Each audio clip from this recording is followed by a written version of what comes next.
Hello, historians, and welcome to On This Day in History.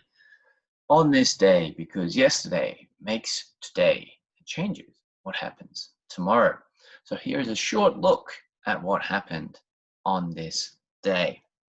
So, on the 1st of June, in 1215, a ending to a famous siege, a famous battle, the Battle of Beijing, where Beijing is captured by the Mongols under Genghis Khan.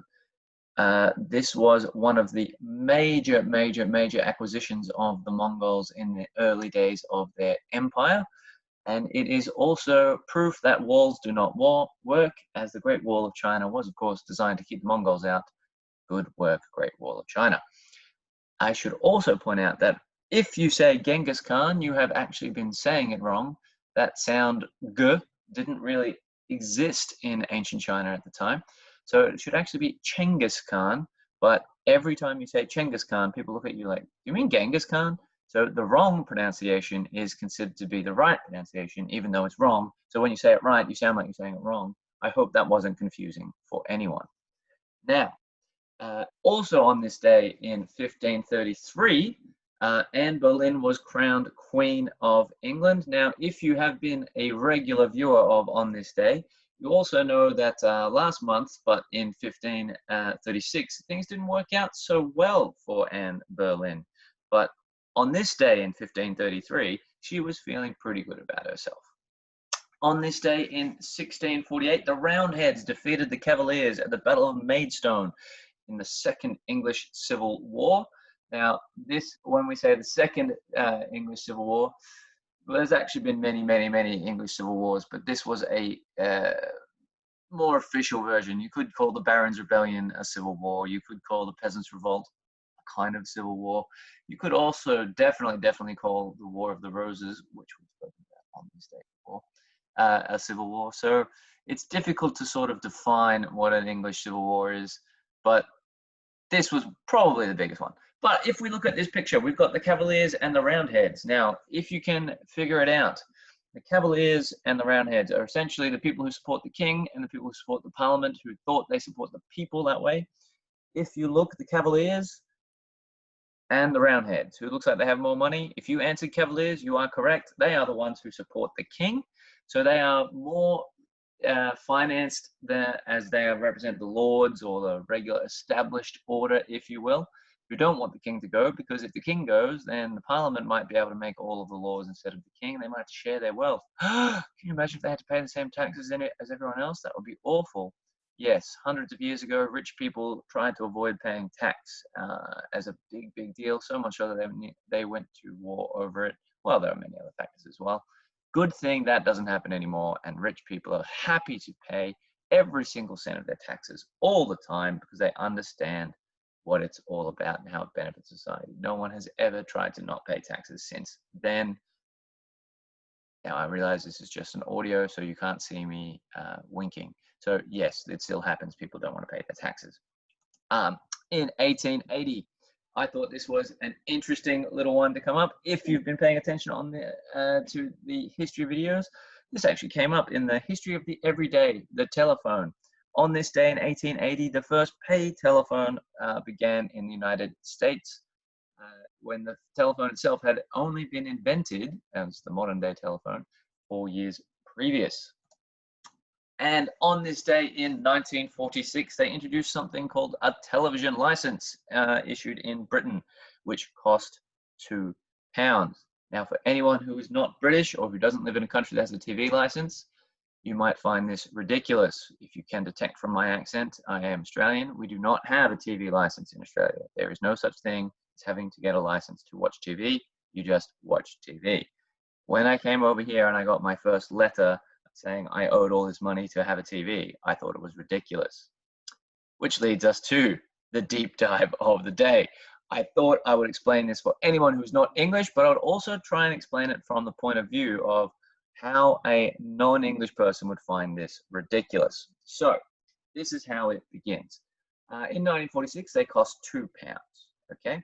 Now, when I first moved here, I got a letter saying I owed £150 and 50 pence for the art of watching a television. Excellent. But the origin of this license actually begins in 1923 when they issued a license to have a radio. If you wanted to listen to a radio, you needed to pay 10 shillings or the equivalent of 50p per year. Whoa, that's crazy. Now, even with inflation, that would go up to maximum of £6 or £7 per year. This was extended to £2. Oh my God, it went up 4 times as high. That's crazy in 1946. Now, this is where it all becomes interesting because the radio part was abolished in February of 1971. You didn't have to pay to listen to the radio. If you listen to the radio, that's up to you. Do whatever you want. Radio is free. TVs are not. They even added an extra fee if you wanted to have a color TV from 1968, because some people didn't have color television and thought that they shouldn't have to pay the extra because they've got their old black and white TVs. In fact, as of September 2019, the last year I could get data for, black and white licenses were still issued, and 6,586 of them were in use. People claiming they could pay less for their TV license because they had a black and white TV. Now, if we look at this particular chart, this is where the TV license comes from. When it was first introduced, as we can see all the way back in 1946, barely anyone owned a TV. So the idea of putting a regular tax just into people's income to help pay for television broadcasting from the BBC was considered unfair. Why should everyone pay this tax when not everyone owns a TV? So to come up with the compromise, they said, all right, if you've got a TV, you pay a licensing fee, and that will help support that particular cost. So not everyone has to pay extra taxes. That's right, this all comes down to taxes, which is interesting. That one of the things that influences history more than anything else is taxes, then probably disease, then probably war, and then probably technology, I would say in that order. But taxes are very, very influential. So they said, okay, all right, not everyone owns a TV, so that seems pretty fair. We'll just have this little licensing fee for those who do.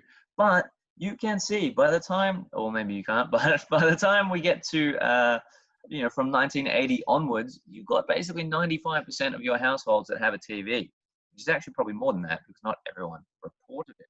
So you've got this licensing fee that comes to you once a year that you have to pay, when in actual fact, every taxpayer could be paying this and sharing it amongst them, okay?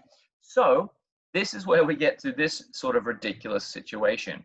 In the modern day, they did say, if you're over 75, you can have a free TV license. You don't need to pay your TV license over 75. But they have inspectors and enforcement of these TV licenses, okay? If you don't pay your TV license, you can get a fine. It's actually a criminal offense. It is officially a criminal offense to watch live TV or use BBC iPlayer if you don't have a TV license. So if you move out of home for the first time and you stream on your phone, you don't even bother buying a TV, you are still a criminal if you have not paid your TV license. True story.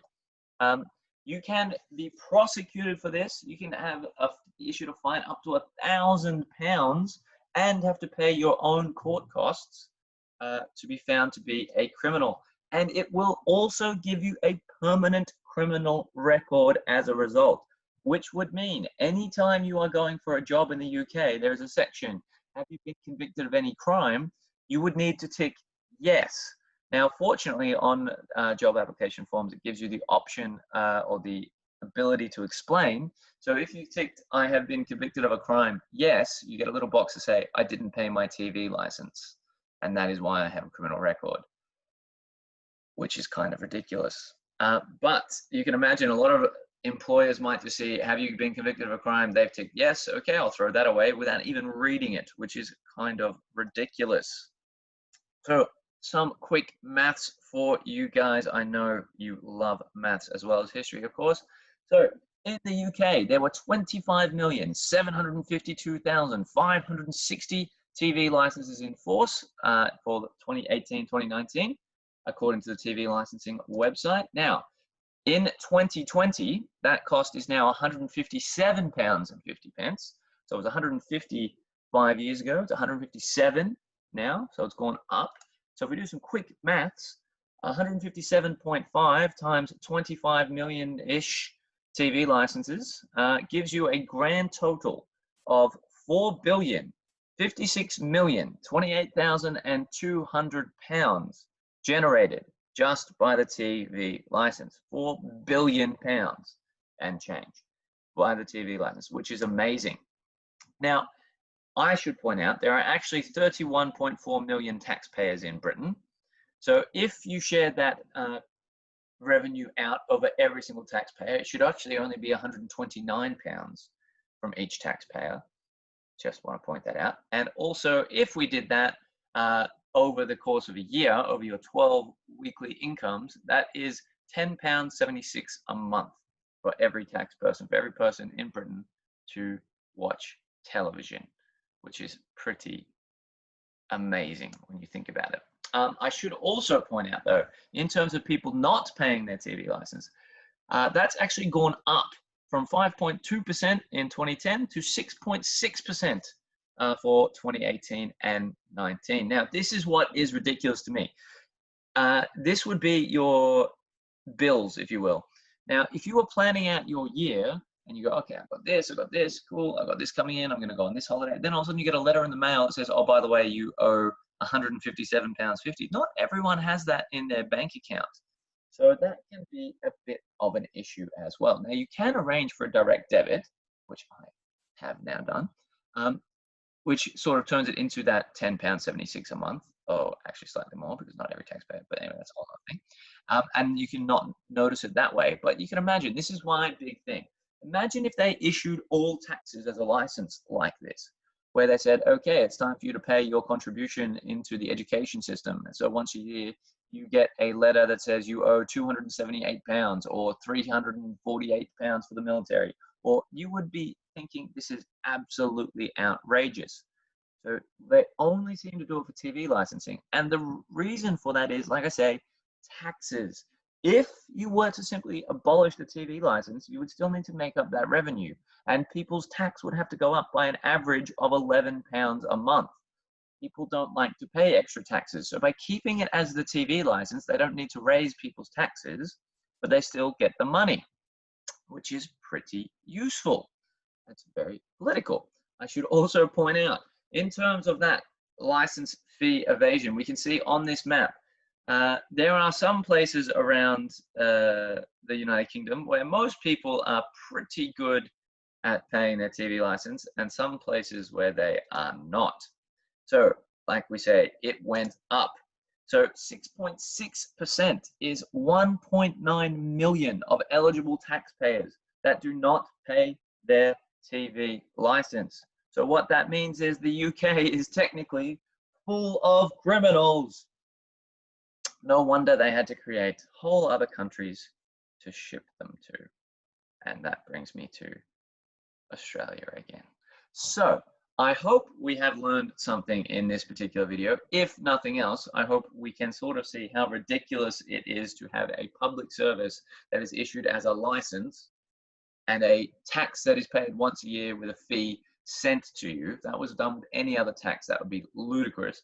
But the whole reason this system is still in place, even though it's been more than 70 years, in fact 74 years since the TV license was invented, no one is willing to change it, because that would mean they would have to get up on stage and say, as a politician, I'm going to raise your taxes, which is also known as, I don't want to be elected. Thank you very much for listening. So that is the reason we have this ridiculous system in the UK, which I hope we change, especially the part of it actually going on your criminal record if you don't pay it. At this point, I should point out, for any BBC enforcers who are listening, I have always paid my TV license, and I always will. Please don't arrest me. All right. Thank you very much. Have a good day, guys.